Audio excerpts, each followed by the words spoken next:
101.9 and AM 1450 Murfreesboro, FM 100.5 Smyrna, audio and video streaming at wgnsradio.com. This is the Roundtable. A look at the news, views, politics, and people that are shaping Rutherford County. Your Tuesday morning edition of the Roundtable Show.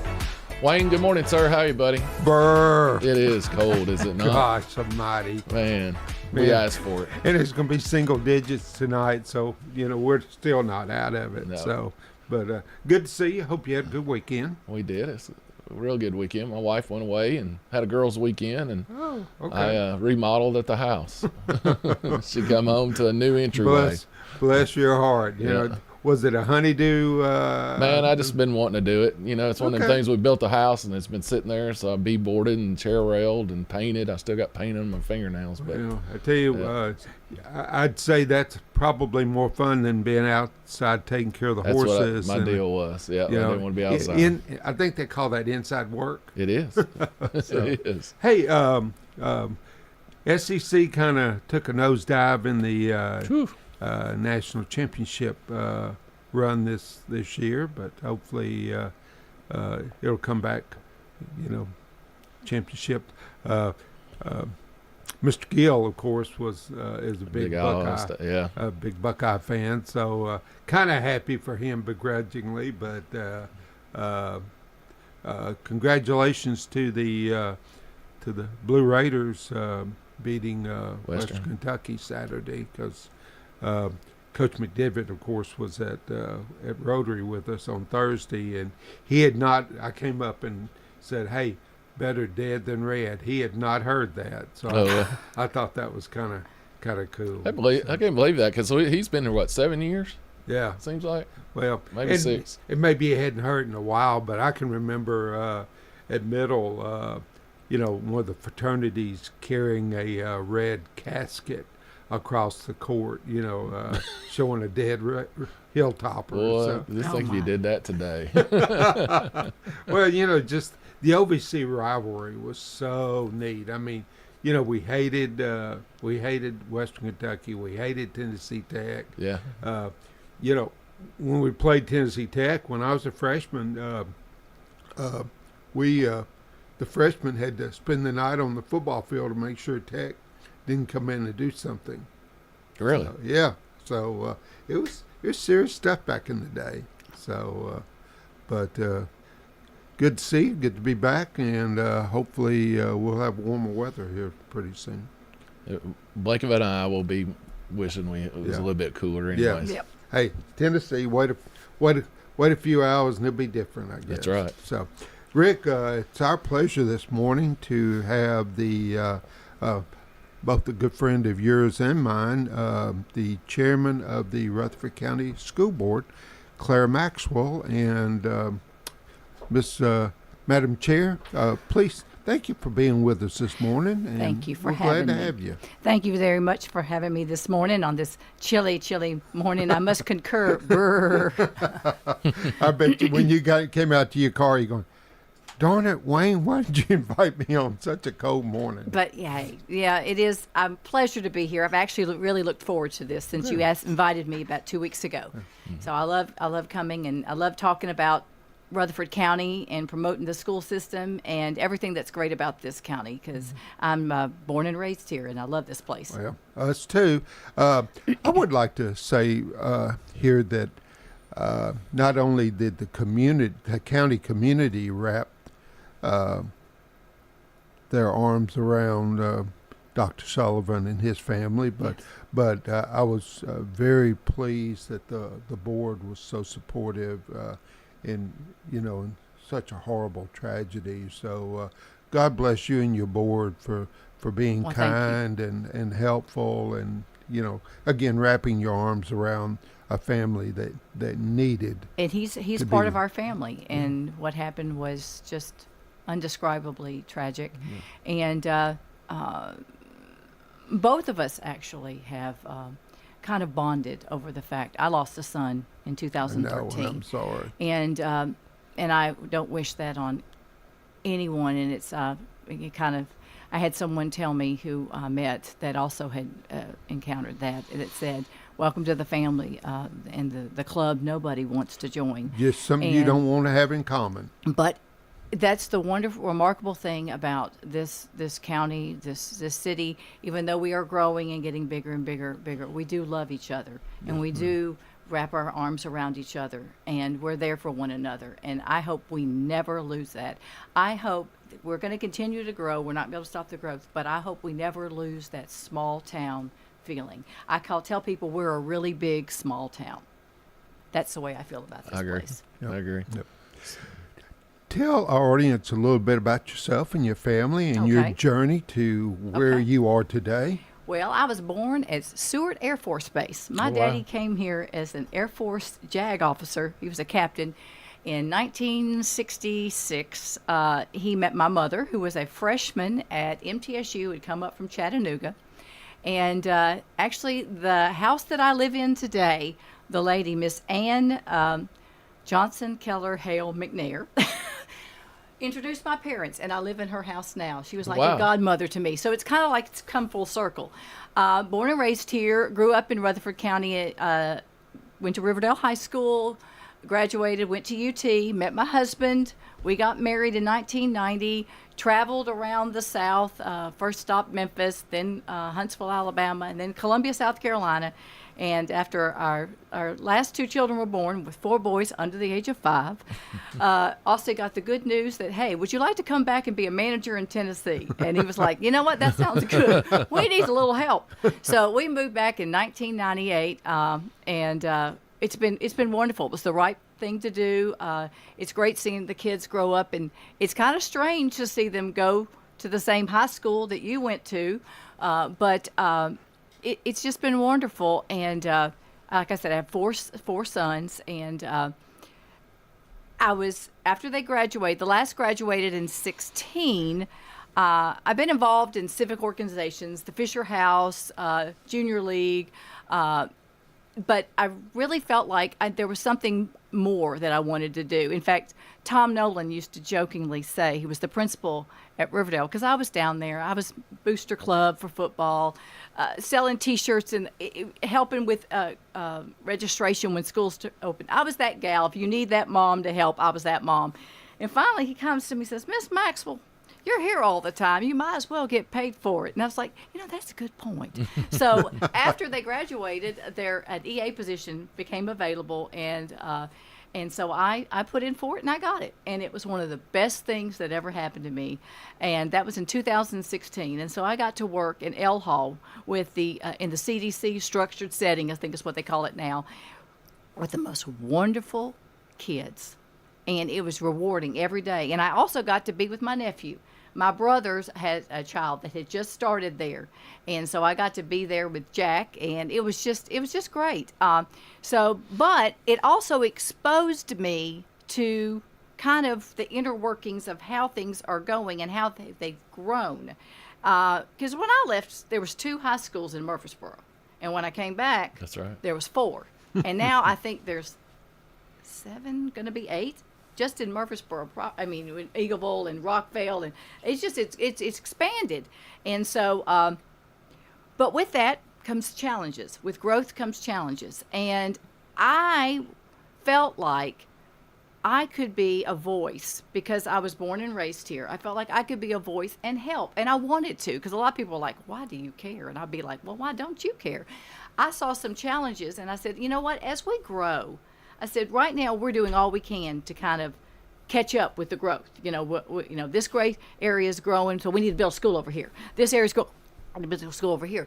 But what you need to make sure is you need to look at the overall picture. Sure. And you need to make sure, and this is what I felt was my reasoning for joining the board or running for the board, a school board, was I need to make sure these older schools don't get left behind and don't get neglected. And because I always feel like whenever you build a new school and you're going to rezone and you're going to build, you need to make sure that you look back and that you're not hurting the school that you took a lot of these students from and these families from. And you make sure that you, every 10 years, you need to look at the schools and say, what do they need? And sometimes, I'm sorry, the older schools are going to need some things. So I also saw a glaring problem with Riverdale and Oakland. Love the schools, love them, love them, love them. But the way that they were built was flawed in 2024.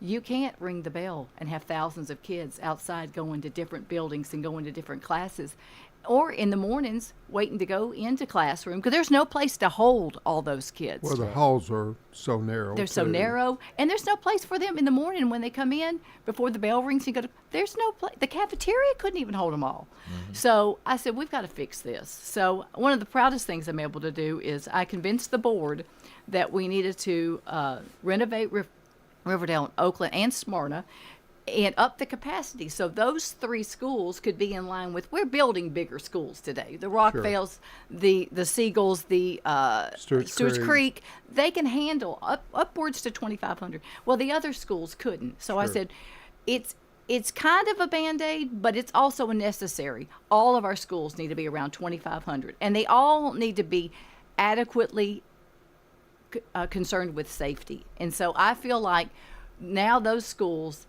are just as good as some of the newer schools that we built as far as facilities wise. They've all got great programs. They've got great faculty. I'm really proud of our school system.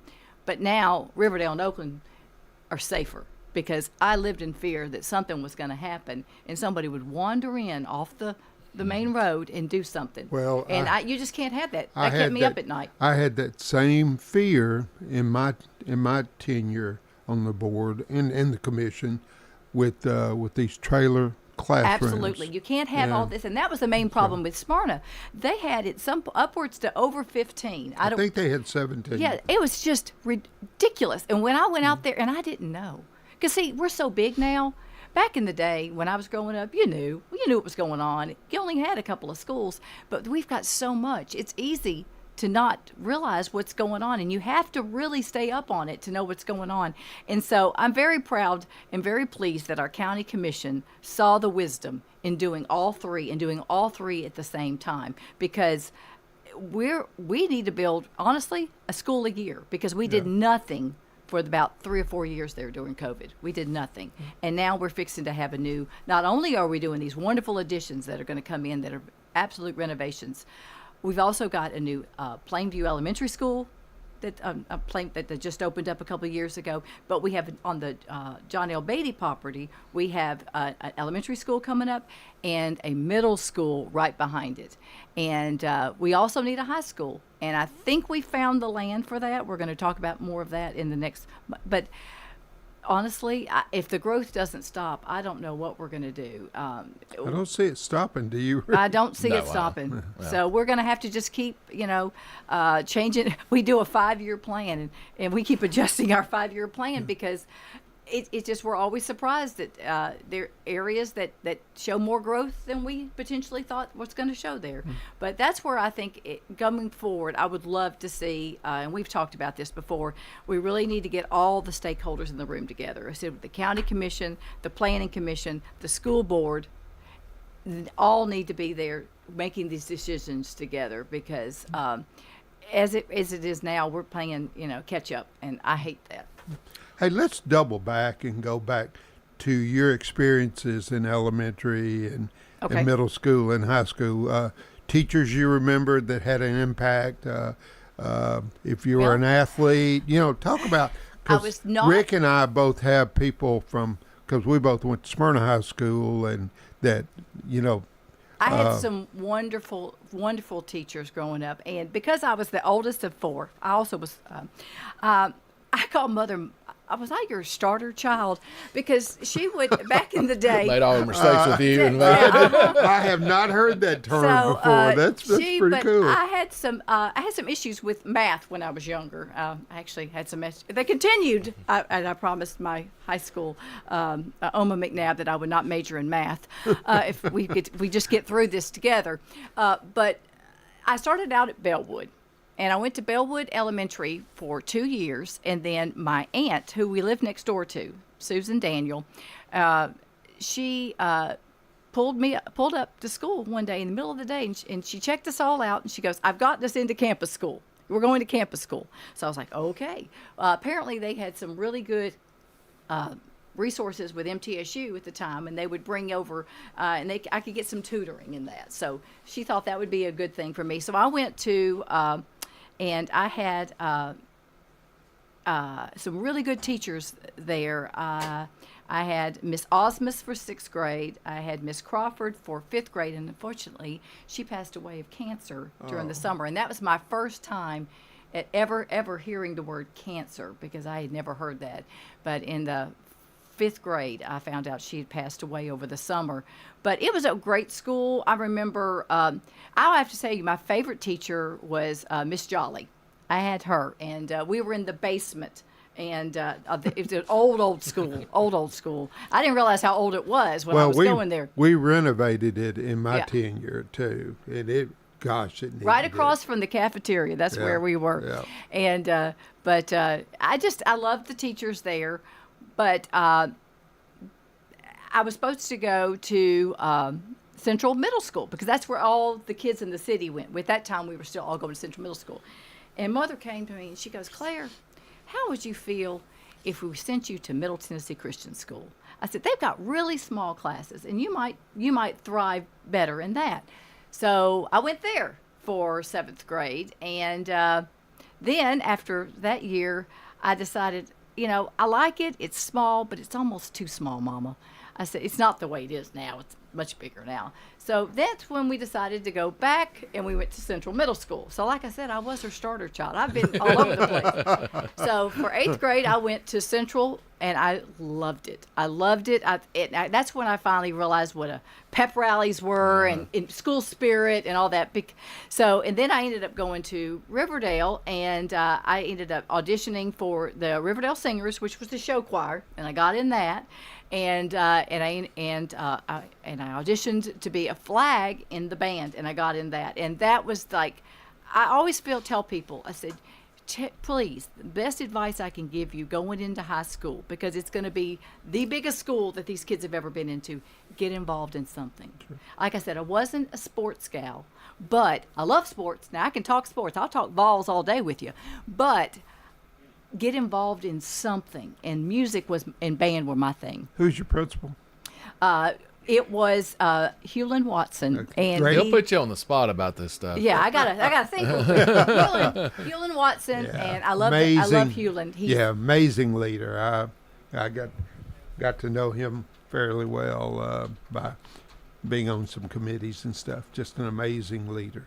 He really is. And when I ran for school board, I want to tell you, he was my biggest cheerleader, and he even reminded me. He says, "Don't forget, girl, once a warrior, always a warrior." And I was like, "Oh yeah, I got it." Yeah, but you got to. It's a county community. It is a county community, but I will tell you, I couldn't have done it without the support of people that I grew up with. Sure. And he saw that fight in me and that energy in me, and he knew that he felt he had confidence in me to do a good job. And that's one thing you have to. And that's what I wanted to do. I wanted to make sure that all the schools got taken care of, Good. not just the Riverdales and the Oaklands of the world, but everybody. And I'm really excited to see. I'm going to talk a little bit about this, if that's okay. My good friend is. We're coming up against okay. a break, so okay. why don't we take our first break, and when we come back, we can dive right I want to talk about Laverne. Let's do that. All right. You listen to Claire Maxwell, Rutherford County School Board Chairwoman, and you listen to the Rick and Wayne Show. We'll be right back with you in just a minute.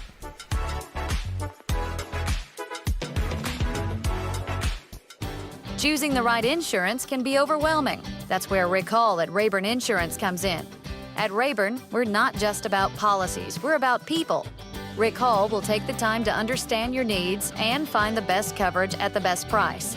We've been serving our community since 1973. So why not let Rick Hall take the stress out of insurance? Rick Hall at Rayburn Insurance Agency, where you're more than just a policy number. You're our neighbors. Chip Walters here with Exit Realty Bob Lamb & Associates. I was named a top 10 agent in the #1 Exit Realty office in America in 2021. The top question I get around town, how's the market? Good question. And the answer's changed a few times this year alone. I'd like to know what you've heard and share some solid data we have. Give me a call and let's have a cup of coffee and take a look at what's happening in your neighborhood. All my contact info is right on my website, choosechip.net. I'm Chip Walters with Exit Realty Bob Lamb and Associates. At Middle Point, we want to be part of the solution. That's why we're making significant investments in proactively enhancing our facilities to integrate sustainable solutions. Mike Klassen with Middle Point Landfill. We invite you to learn more about us at middlepointlandfill.com. Middle Point Landfill is an environmentally safe, economical, and reliable solution for solid waste for Rutherford County. For public services, we are sustainability in action. This is Good Neighbor Events with Bart Walker. Brought to you by AmeriCare Pest Control and the law offices of John Day. I've got pests.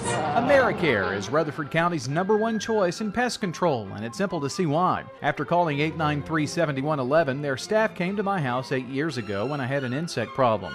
They looked at the situation, showed me the areas and what they'd recommend to resolve the problem. After treatment and with quarterly checks, I'm bug, critter, and creepy crawly free. Thanks, AmeriCare. Call the best of the best to get rid of your pests. AmeriCare, 893-7111. Now let's check those WGNS Good Neighbor events.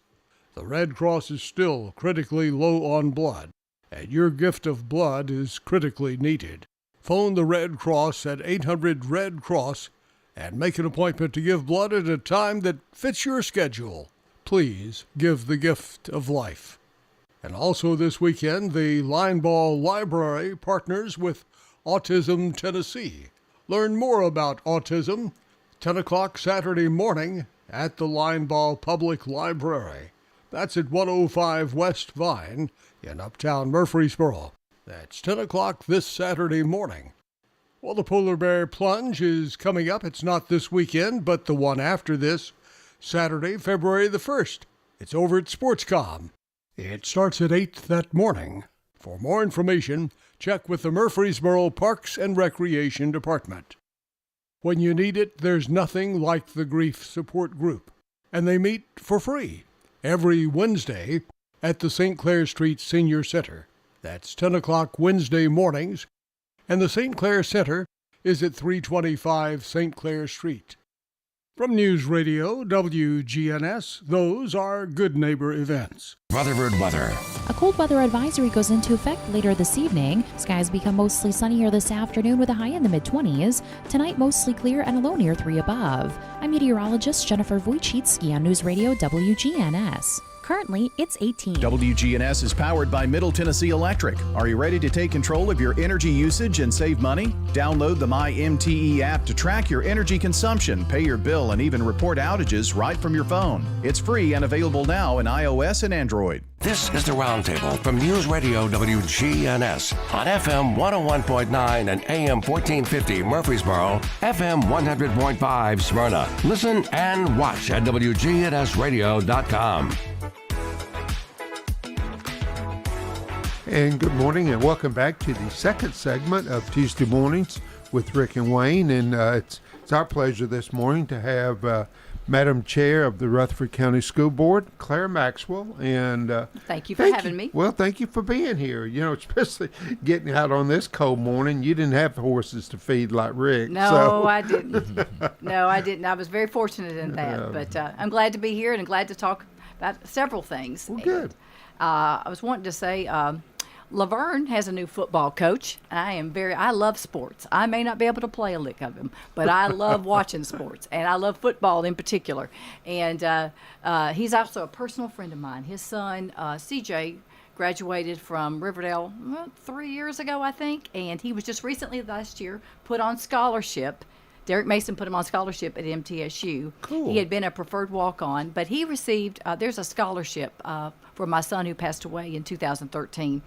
And it's been at Riverdale since the inception. But last year was a great year. We got to give $1,000 to all the high schools and have a Mitchell Maxwell scholarship for them. Neat. And but he was one of the ones that got it 3 years ago.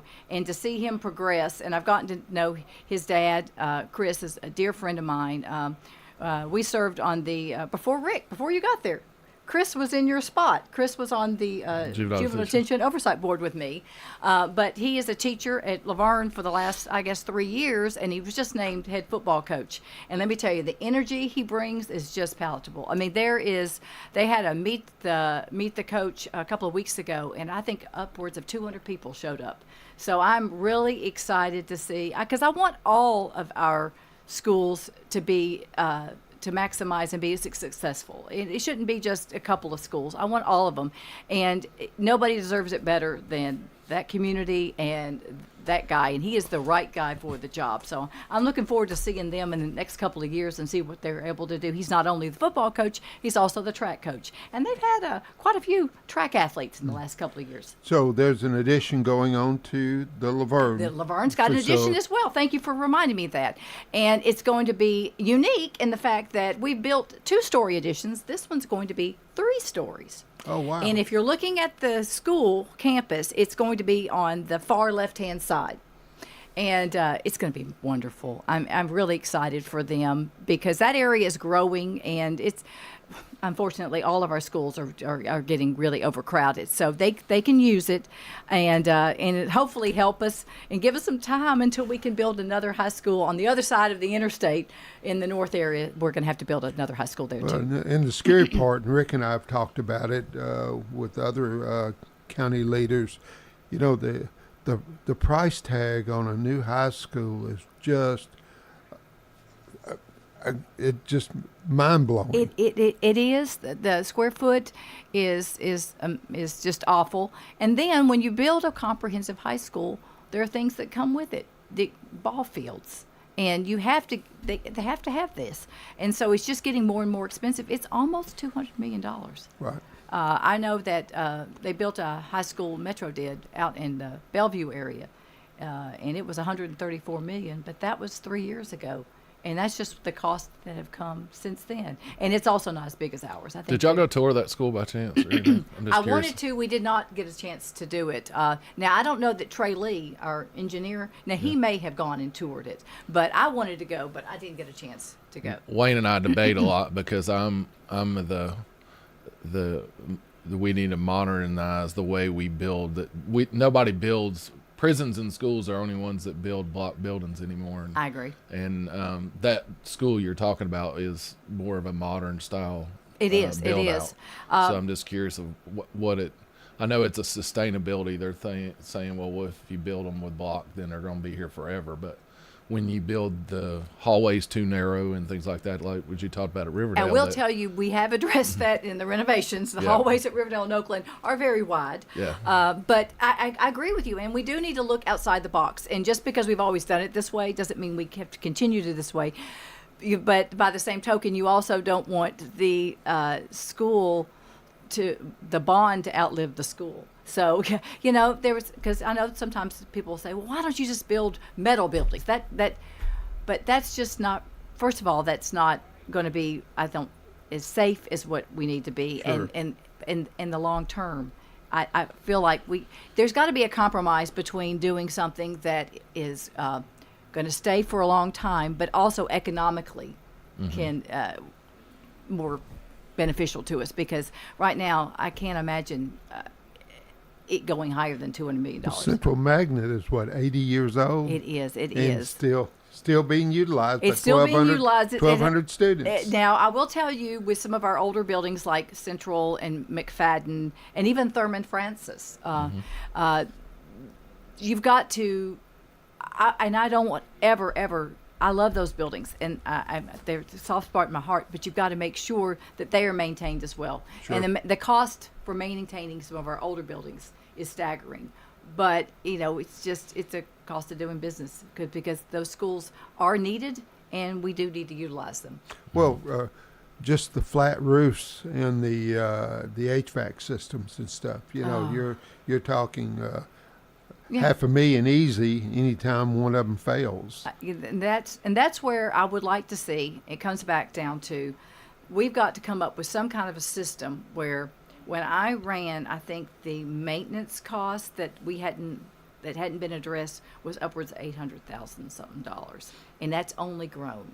So we've got to do something where we have revenue coming in for the schools that can handle this, because we are just one HVAC away from a real crisis at times. Well, now there's a separate account that Dr. Bullen was responsible for, Yes.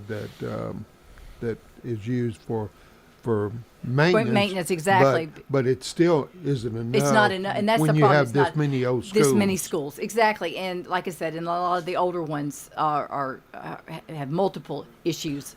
So yeah, it is. Well, they built the older ones not with air conditioning. No. And they run a boiler room that gave them radiate heat that sat over by the windows. Mm-hmm. And I'm old enough to remember those.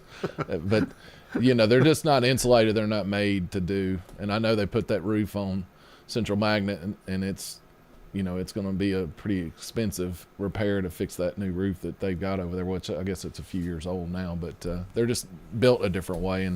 And it's just an argument Wayne and I will probably have forever that we, the old brick and mortar versus the new. I look at the new courthouse we built over here, and it's a steel red frame building with a facade over it, and it ought to last us 80 years because, this is how they build things. But it's just an argument we have. And I thought about part of my argument too is like we can get into it later whenever, but the high cost of lunches and the number of kids that you've got are unable to pay lunches. Mm-hmm. I know there's a deficit running there.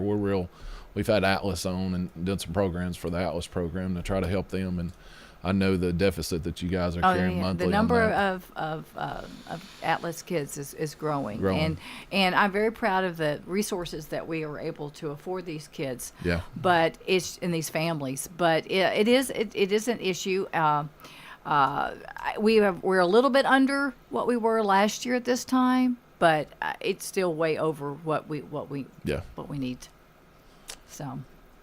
Well, going back to construction, a flat roof, at some point, it's going to leak. Yeah. I mean, that's just. I remember just skylights and flat roofs, they leak. It leaked when I was in school. It leaked when my boys were in school. It's an issue, but one time I went up to Trey Lee and I said, Trey Lee, can't we just spray some of that Flex Seal on the top? He laughed at me. But yeah. It's an That's issue. a unique smell. I can remember every spring they would come out there with them tar trucks, and you'd be in class because you had to pull out your windows, and that tar truck would be right outside your window, and you smelled tar. And you went home smelling tar that day. Oh, yeah, it's remember just that? awful. Stinks. Fixing those roofs. But. So over 50,000 students. Mm-hmm. Almost 52. Yep. And 51 schools. Is that correct? Sometimes I lose track. Yes, but one of them's a virtual school, so okay. And it is housed because it's virtual school, so you do most of your stuff online, but they can come in on certain Fridays, and they are at the back of Holloway, which is another one of our older schools. I did not mention it, and it's actually one of my schools in my district too.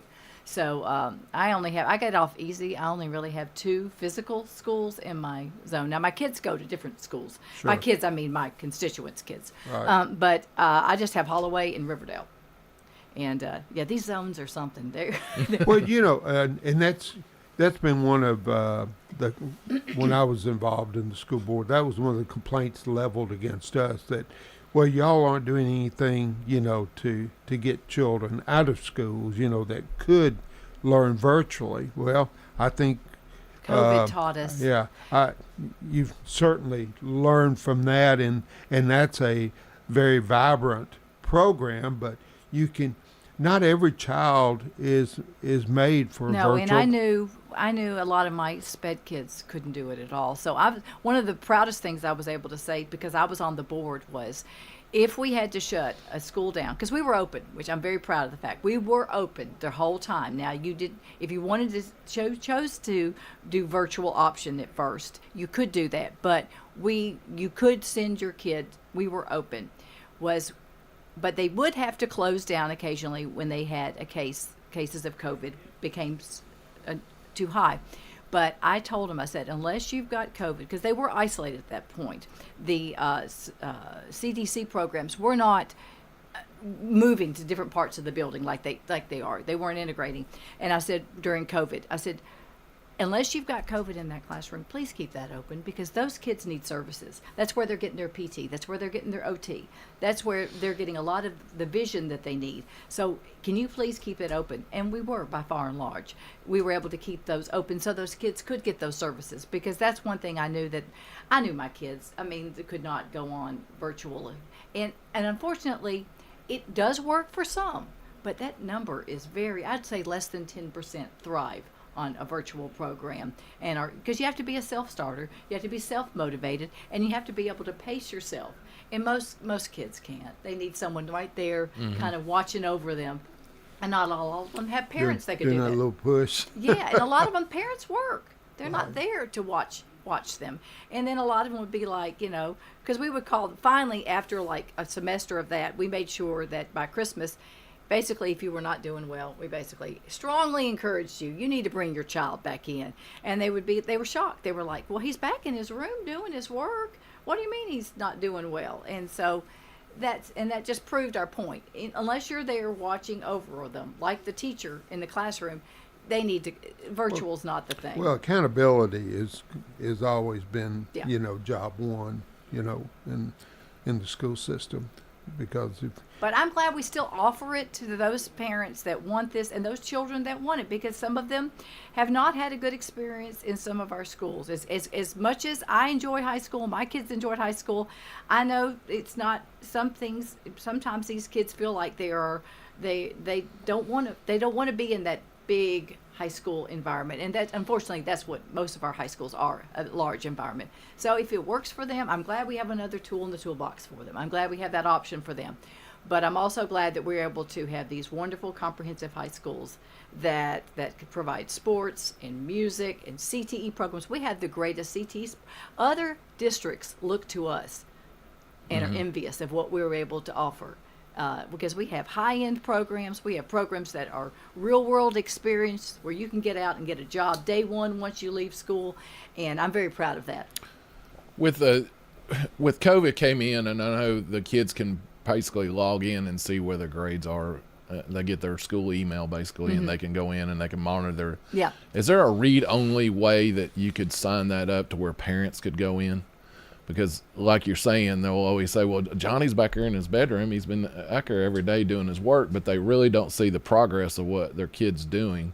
In the old days, we had parent-teacher conferences about quarterly. Well, they had those, but no one shows up. Exactly. But, that's a good point. I honestly thought parents could see in Skyward, especially because these children are under the age of 18. Only the seniors, because I know in college I wanted to see my kids' grades and I couldn't. Right. Yeah. But I believe you can. Okay. I could be wrong, and I do apologize if I don't know everything, but I think you can go into Skyward. Now, there'll be times where, there's a lag time between, okay, you took this test, you turned in this homework. Yeah, I'd like to see it like a week, it. because some parents would be that hover parent, and they're in there every 3 hours checking what their kid does. But, if it updated every Monday morning, so that way the kid could at least live through the weekend, and it'd be fine. But Exactly. But no, that is a good thing. Parents, because I do believe parents need to stay on top of things, and they need to know what's going on. Yeah. If they want, because I want them to be able to back up the teacher. I think that's, students need that. Well, we're a society always blaming somebody else, and when it comes down to everything. So if those tools are available, say, well, you can be able to log in and be able to do it, then Johnny wouldn't be wearing a belt right now. You save yourself an email if you because that's what a lot of parents do. They'll email. Spend 5 minutes. They'll send an email and they'll be upset. And why does Johnny have a bad grade? And then the email will come back. Yeah. He did not turn in this, and this. Oh, okay. Thank you. Yeah. You're listening to Claire Maxwell, this chairwoman of the Rutherford County School Board. You're listening to the Rick and Wayne Show. We'll be right back with you in just a minute. Right now at Wendy's, get 2 of these fave items for just $7. The spicier classic chicken sandwich, Dave's single, or 10-piece nugs. It's an incredible deal, but an insanely difficult choice. Do you go double chicky sando, both spicy and classic, 1 beefy and 1 chicky? Or maybe you go all in on one and go Nug Max. 2 faves for just $7?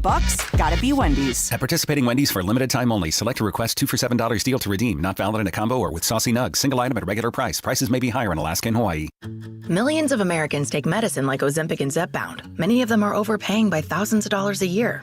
These GLP-1 medications for diabetes, weight loss, and more may not always be covered by your insurance, but GoodRx can help. GoodRx helps you save every month on prescriptions at over 70,000 pharmacies nationwide. Best of all, it's free to use. Check GoodRx to save on GLP-1s. Just go to goodrx.com/GLP. That's goodrx.com/GLP. GoodRx is not insurance, but can be used instead of insurance, including Medicare and other federal and state-funded programs. The city of Murfreesboro is growing, and we need your help to prove it. This is Mayor Shane McFarland, and participating in a special census helps ensure we get the funding we deserve for essential services like road paving, sidewalks, and parks. It's easy. Just visit murfreesborocensus.com, fill out the secure form, or complete the special census letter coming to your mailbox. Remember, every person counts. Count me in. Okay, count me in. And count me in too. Let's make sure Murfreesboro gets its true share. Complete the special census today. This is Kim Dunaway from Sunshine Nutrition Center. You hear me on Monday mornings at 7:20 talking about how to lead a healthier lifestyle. We carry supplements, personal care, and grocery items at both our Murfreesboro and Smyrna locations, family owned and operated since 1989. At Bud's Tire Pros, we sell all major brands of tires, and we invite you to stop by today for that next set of tires. Or maybe you need us to check out your vehicle before you head out of town. We offer everything from brakes to batteries, alignments, and more. No appointments necessary, just stop on by. I'm Allison Mitchell with Bud's Tire Pros. We're located on East Main Street, exactly 3 miles from the town square, 1 mile past Rutherford Boulevard. Visit us online at budstirepros.tn.com. Premier 6 Theater on Broad in Jackson Heights. Let's all go to the movies. Check out what's showing at murfreesboromovies.com. Popcorn popped fresh daily. At the good old Premier 6 on Broad in Jackson Heights. This is the Roundtable from News Radio WGNS on FM 101.9 and AM 1450 Murfreesboro, FM 100.5 Smyrna. Listen and watch at wgnsradio.com. And good morning again, and welcome back to the third and final segment of Tuesday Mornings with Rick and Wayne. And it's certainly been our pleasure, and it's been a lot of fun having the chairwoman of the Rutherford County School Board, Rick and I. We fight over the silliest things sometimes, but Claire Maxwell is with us and has been sharing a lot about not only our county community, but our Rutherford County school system. And thank you. I've enjoyed this. This has been fun. Mm-hmm. Well, did I not promise you that? You did. I have been on Brian Barrett's show, and I've also been on when Mr. Murfreesboro, Bill Wilson, had a show over here. Right. But you never knew where you were going with that show. Brian we actually too, though. carpooled when we were younger to campus school because he lived on Bradeville and I lived in Toddington subdivision. So we in the Woody wagon. He would tell people that story all the time that all 7 of us, he and David and my cousins and my sister and such. So that was we fun. tell stories about that, and I know I've got a daughter that's 20, and she looks at me like I'm weird, but it's they didn't grow up in the way we all grew up. They don't carpool anymore. Oh no, And we did that ordinarily. Well, but if you're depending on who the driver is, children can't do it. I mean, because they're limited depending upon their age as to how many can be in the car. So things have changed. I remember my dad. We were lucky when we lived out on Christiana off of Volunteer Road. My dad's secretary, she had 2 daughters, and one was when I was a freshman, was a senior, and she drove me to school my whole first year of school, and but she had my sister and her sister in there too, so that would have been 4. But in 1982, it was a different year, so we didn't have those rules. I grew up by Smyrna Primary School, so I had all the schools right there around me. So I was one of those kids that got to walk to school. Yeah. Mom would walk up to the end of the road and watch me walk to Smyrna Primary School, and I look back on it now, and it's pretty cool. Rode your bike to school, and you don't find a bike rack at a school anymore. No, there was always bike racks. And So many of our roads, because they're so congested, Yeah. a lot of parents are like, I don't want my kid Well, and you don't walking. have sidewalks Uh-huh. on so many of the streets either. So Well, I never left until my senior year. I was in the same little quarter of a mile for every one of my schools, and then we built Smyrna Laverne built their new schools, and I was the first senior class in '89. Ryan Wayne of that, so we moved from we the fight old over. to Now the that's the biggest battle between us. I'm class of '72, class of young whippersnappers and stuff. So we have a good time with that. So, but he's got quite a bit of ammunition, and so do I. But anyways, we were. Yeah, I never left that little area. Yeah. And it was something, if you forgot something, you had that relationship with your teachers and you could run home and grab it. It was mostly high school years, but, I was in building and trades, and it was a lot of times that we got freedom to do things. So what you're talking about is what the concept was when they decided to do the elementary, the middle, and the high school in close proximity to one another. So those kids could grow up kind of like, because you would hear, Pettis Reed will wax nostalgic talking about Rockvale and Eagleville and Kittrell and these communities where you had more of a community school feeling. And so that's kind of why they started the three-school complex. Yeah, exactly. But you listen to the wildfires. I know you listen to California about that Palisades area and the way the age of those schools and how they were community schools, which is so condensed there and heavy. But, I guess it's that same feel that we get. And seems like, especially Rockvale, it looks like that as a high school and a complex that y'all built there. Yeah. And now that big neighborhoods are going to surround that thing, and it's going to be a community school. And it's going even faster than we thought. Well, we knew that the area would take off, but it is. Every time I go through there's another neighborhood, and they're farther along than I thought they would be. And well, one of the problems with that complex was that people moved to be close to the complex, and what happened was that between where they moved and the complex, it filled in, and they wound up being rezoned. Pushed them back to the old school they were at.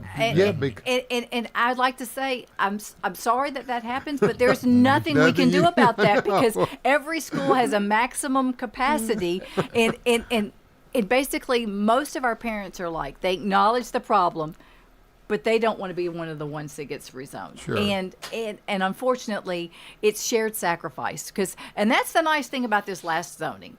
It was probably the most contentious because it involved the entire county, and it wasn't just one area over here. And you got a third party to do it. Exactly. Took the politics out. But see, we took the politics out. Nobody cherry-picked the neighborhoods this time. So by hiring them, it was the best thing. And we did, to the best of our abilities, except for a tweak here and there, went by their recommendations. But it affected every school zone, not just certain zones. Right. Now, some zones will tell you they were more affected, but that's always the case. I mean, when we started really, really growing back, I guess, mid to late 90s, when it just really started taking off, I would tell people, Riverdale got rezoned 3 times in 10 years because of the Blackman, then Stewart's Creek, and then finally Rockvale. I mean, and until this last zoning, Siegel and Oakland hadn't really been affected,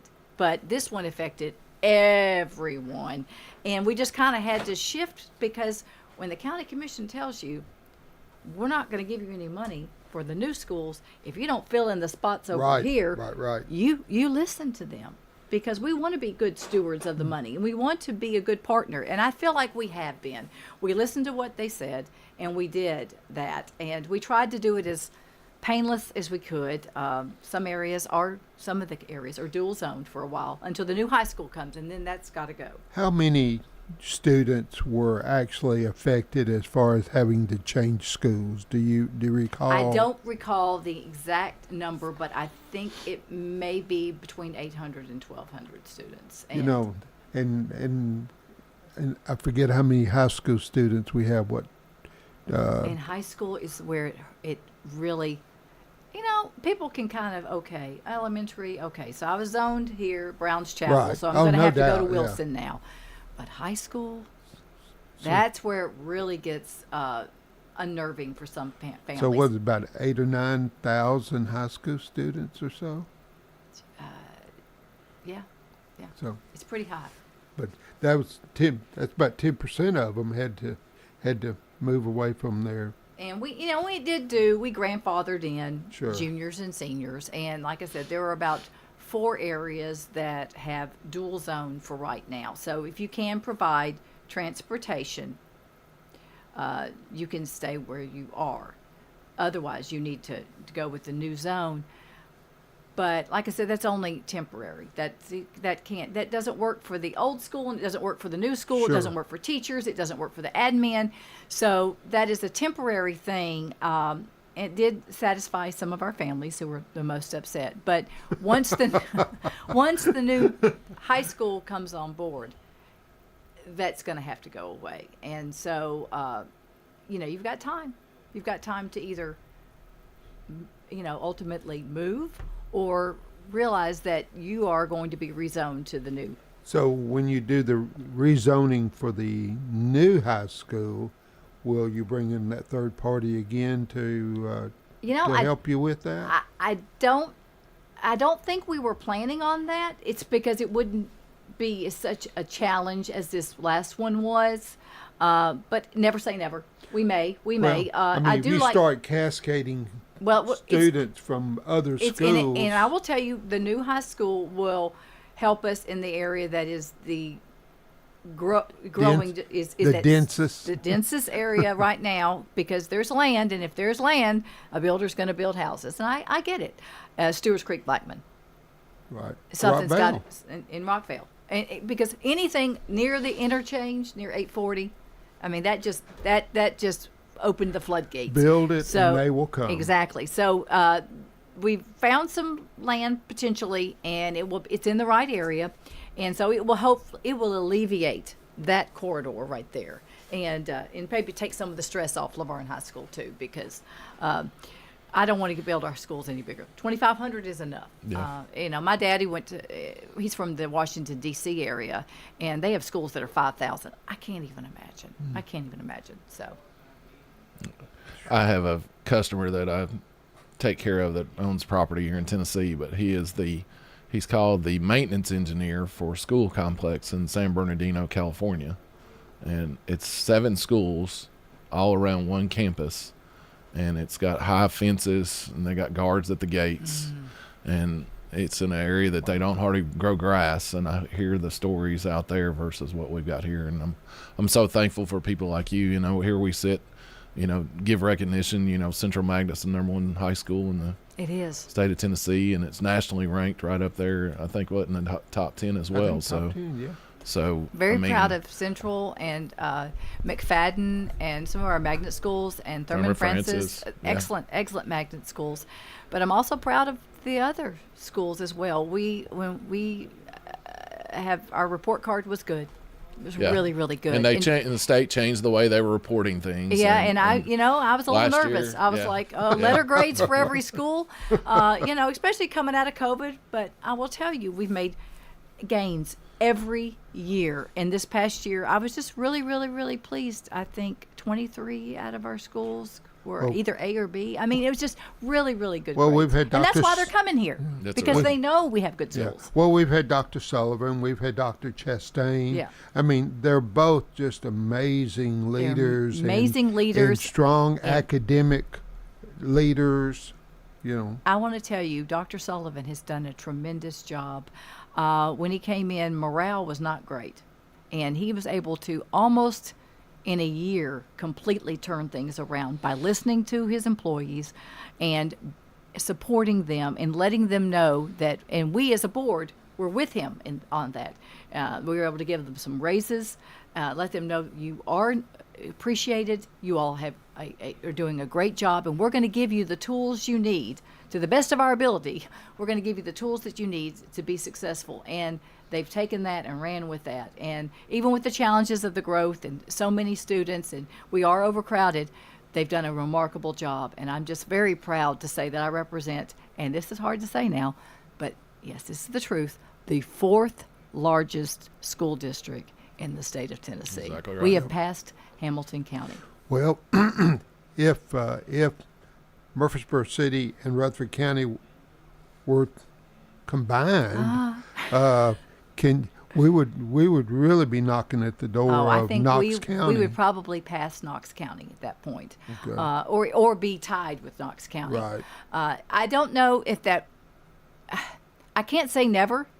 That may happen. We may consolidate. I got that when I was running. The first time I started door knocking, people asked me, "Are you ever going to consolidate?" Because it is mind-boggling to some people. If you grew up here, you've known we've always had two systems. But if you've moved here from somewhere else, they're like, "Why do you have two systems? This doesn't make sense." But there's a proud tradition of Murfreesboro City Schools, and they've been a good partner with us because, as I tell people, I said, "You all have them when they're young, but when they get in middle school and high school, that's when we take them." And so I don't know, never say never, but one day that may happen. Thank you for being with us. God bless you for your effort with our children. Well, thank you. We're just so proud. I'm very pleased and very happy and proud to represent this district, and I'm going to do everything I can to help navigate things for the next 3.5 years to make sure that, as my mama said, you leave things better than you found them. Amen. Thank you. To that. You listen to Claire Maxwell, the Rutherford County chairwoman for the school board. And I hope you enjoyed our show this week, and I hope everybody's staying safe and warm out there. Stay warm. And we'll see you again next week as usual. Have a good day.